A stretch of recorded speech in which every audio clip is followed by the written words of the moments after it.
have the privilege of sharing just for a few moments on our wonderful gospel text from John chapter 20. So if you have your Bible handy, do feel most welcome to open it and turn to the 20th chapter.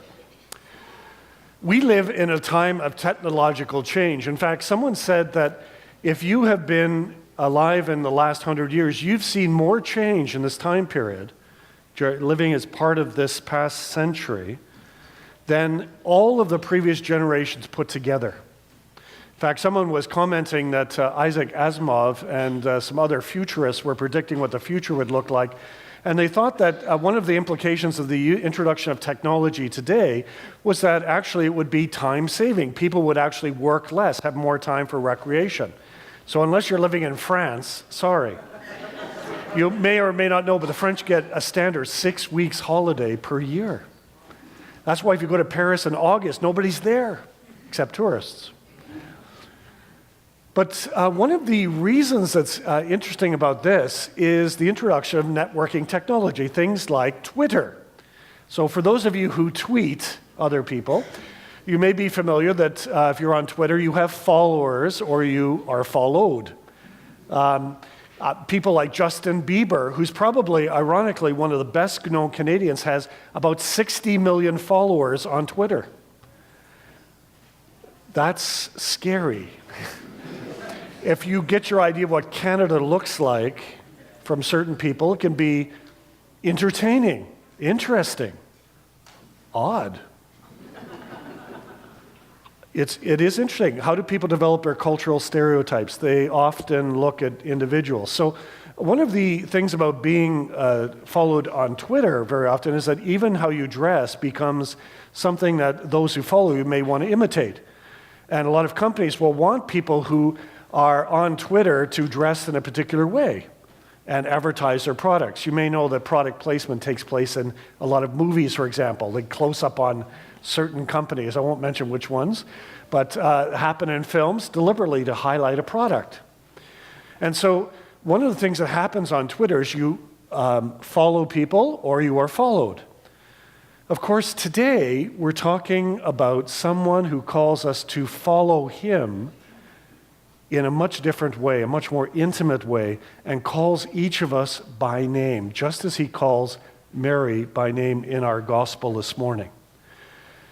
You can choose to follow people. If you choose the wrong examples, you can end up with a very bad experience. If you're the follower of Adolf Hitler, or Joseph Stalin, or Pol Pot, or the group that killed 147 students in northern Kenya this week, many of whom were targeted because they were followers of Jesus. What does it take to convince someone to become that twisted and that violent against other human beings? See, you follow the wrong person, you can end up in a terrible place. Follow the right person, and Jesus calls him, and today we join with about 2.4 billion believers of every nation, color, and culture around the world to celebrate the event of this day, the resurrection of Jesus. Now, if you look in the Gospel of John, you're going to see a tapestry. And the tapestry is made up of many different colored threads, the threads of the lives of those who encountered Jesus. And the Gospel of John follows a number of them. And if you look at the lives they're mentioned, they weave in and out of the Gospel story. This morning, I wanted to take just a couple of minutes to focus on one of the great women of the Gospel of John, Mary of Magdalene. And although she is sometimes portrayed in works of fiction as a love interest of Jesus, there is no historical or biblical context for this at all. That's fiction. The real Mary appears 11 times in the Gospels, but particularly in the Gospel of John. And so let's take a look at her story, because what John is saying in his Gospel is, here are these individuals who have this encounter with Jesus, and it changes them forever. And that's why John tells the story. In one sense, your life is also a gospel, because your life is about how Jesus has touched you, and other people are going to read your gospel. And what are they going to see? What are they going to see? Let's take a look at Mary. We're told that she was filled with 7 evil spirits. Now, people have interpreted this in different ways. Some demonic possession, that's the plain reading of the text. Others have said that perhaps this was their particular way of explaining physical or mental angst and disability. Whatever the particular problem, and we're not told exactly, we just know it's 7 evil spirits. It's one way of saying perhaps that she was so twisted by where she found herself in her life that she'd become a really ugly person, very difficult to be with, and probably quite wealthy. Because we know that one of the things that happens after she meets Jesus, and like the disciples beside the Sea of Galilee, Magdalene was a fishing town, very prosperous beside the Sea of Galilee, she also responds to the call of Jesus and follows him as a disciple. Now, Mary encounters Jesus in whatever it was in her life that was possessing her. Now, each of us can have things that possess us. Sometimes it's addiction. How many of us have cringed when we've heard stories of people who've been at the gambling casino and left their kids locked in the car for hours and hours and hours because they're addicted to gambling? I don't have to fill in the blanks. There are many, many other forms of this. But it twists us and makes us so what God does not want us to be. Mary encounters Jesus and she's set free. And it frees her pocketbook also. I want you to notice this, because what does she do with the wealth that she has? Like Zacchaeus, who encounters Jesus, it changes the way she thinks about money. Instead of accumulating things to herself, her wealth becomes something that blesses other people. Becky is an excellent person to talk about this. She helps people in her career with donating to very good institutions. Helps setting people free to give, to be a blessing to other people. And that's what happens when Mary meets Jesus. She turns away from looking inward into seeing the people and the needs around her. So instead of going out to kill people and maim people, as a follower of Jesus, you're called to go and love people. And what's the summary of the law? To love the Lord your God with all your heart, your mind, your soul, your strength, and to love as. You want the secret to happiness? Right there. And Mary follows Jesus and supports and hears Jesus say things like, I am the bread of life. I am the living water. I and the Father are one. All quotes from the Gospel of John.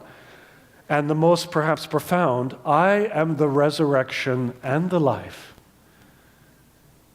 He who believes in me, even if he, yet shall he live.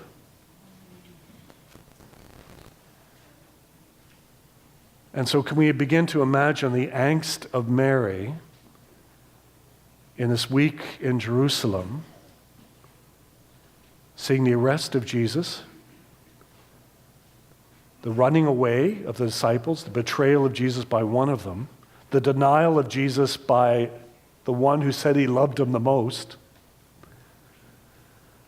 And as she watched Jesus on a cross, which the Romans deliberately put on trees, which were located right outside the city gates beside a main road. In our case, it would be White's Road and Kingston Road and the 401. That's where the cross would be, so that everyone who came in and along that road would see what happens to someone who denies the power of Rome. And as she sits there and watches Jesus die on that cross, can you imagine the loneliness and the angst and wondering, God, what are you doing? How can you be the resurrection and the life? And she probably heard people cry out in that twisted form of Hosanna, which we heard entering into Jerusalem. Come down from the cross, Jesus. Save yourself. Not us. Save yourself if, in fact, you are the Messiah. And she watches the 3 of them die. 2 have their legs broken, the 2 thieves. in order to drop the weights so they asphyxiate and die. That's how you die in crucifixion. You can't breathe anymore. And he comes to Jesus and is about to break his legs and realizes that he's dead, but just to make sure, he takes a spear and sticks it up through the side of his chest, bringing both blood and water. A master at killing is certain Jesus is dead. He's not unconscious. He's not under some drug delirium. He's dead.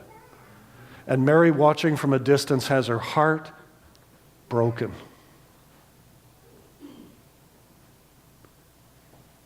How can you kill someone who brings life?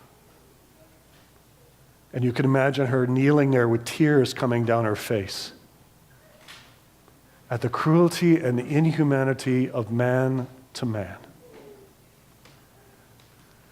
Now, the Passover is there. The religious authorities don't want the bodies on the main street during the Passover feast.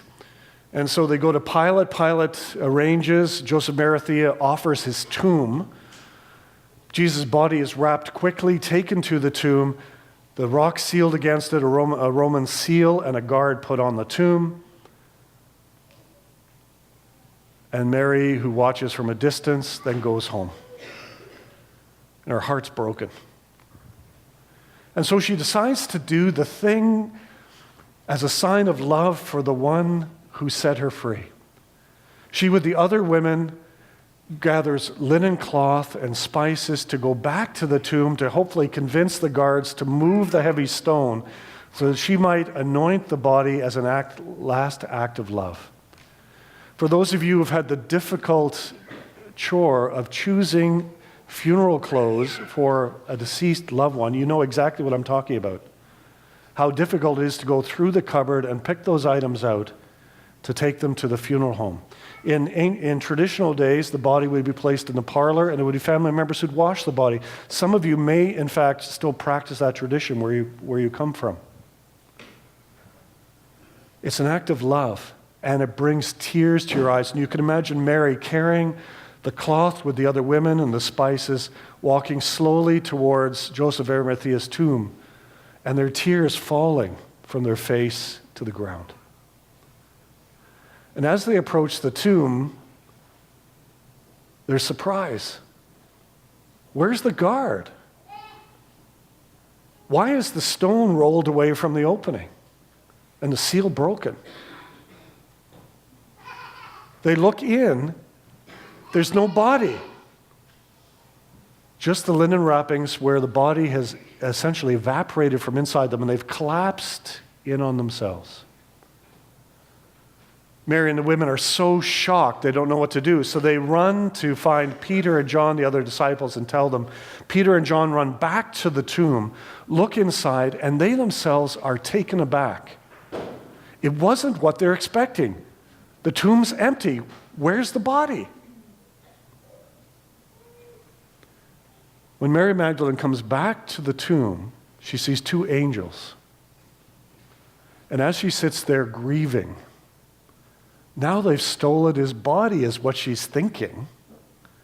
The final desecration.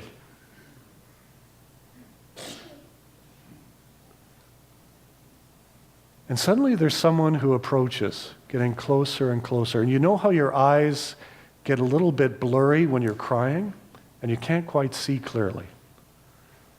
And she assumes it's got to be the gardener who looks after the space.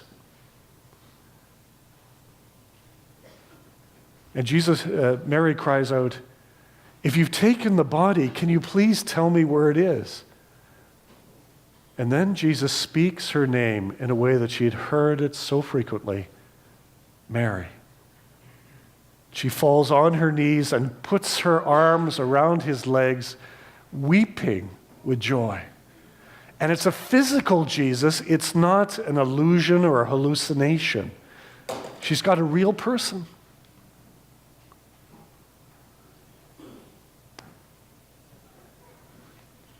Jesus says, "Mary, you've got to let go of me because I'm going to be ascending to my Father, but I want you to go and tell the disciples what you've seen." And she becomes one of 500 witnesses to the resurrected Christ. And this is what transformed those who are without hope to those who had the joy of the resurrection and would carry that message around the world so that lives might be transformed. Now, one of the most powerful examples for me, I happen to love a book called The Hiding Place by Corrie ten Boom. Every time I read it, I weep. Yes, men do weep. Because it tells the story of her care for mentally and physically handicapped children, which he was doing in Haarlem prior to the Second World War. And then during the Second War, she and her family take in Jews who are trying to escape the Nazi persecution and being sent to concentration camp, even though the result of this is that if she's found out, that's what's going to happen to her and her family. And so they create this room up in her house called the Hiding Place, and she manages to convince people to give ration cards and care. And one day, an informer, a Dutch informer, tells the Gestapo she's hiding Jews. The family is arrested. Those who are in hiding are not found. And most of them survived the war. But she and her sister Betsy and her father end up in concentration camps, she and Betsy at Ravensbrück. Now in Ravensbrück, even though she's managed to smuggle in a Bible, she's watching her sister Betsy get weaker and weaker and die.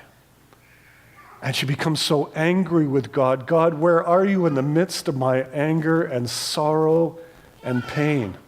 You begin to get a sense of what Mary Magdalene would have felt at the cross of Jesus. And Betsy says to Corrie just before she dies, Corrie, no pit is so deep that God's love is not deeper still.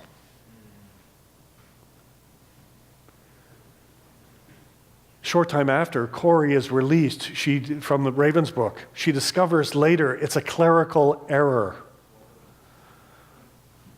After the war, she returns to Amsterdam and she does something that's quite amazing. Because she's experienced the agony, but she's experienced the support and love of the resurrected Christ. And so she starts a home for refuge for concentration camp survivors and informers and Dutch collaborators, because many of them can't get work. She tells of one meeting as she tells what God had done in her life. And at the end of the meeting, at the back of the church, there's this man. He waits deliberately until most have left. And he starts approaching. And she starts shaking, because she realized it's one of the most sadistic guards from Ravensbrück concentration camp. Jesus has touched his heart, and he's come to ask her for forgiveness. And she remembers Betsy's words, no pit is so deep that God's love is not deeper still. And she forgives him. You see, when Jesus calls your name, calls you to follow him, you will never, ever be the same.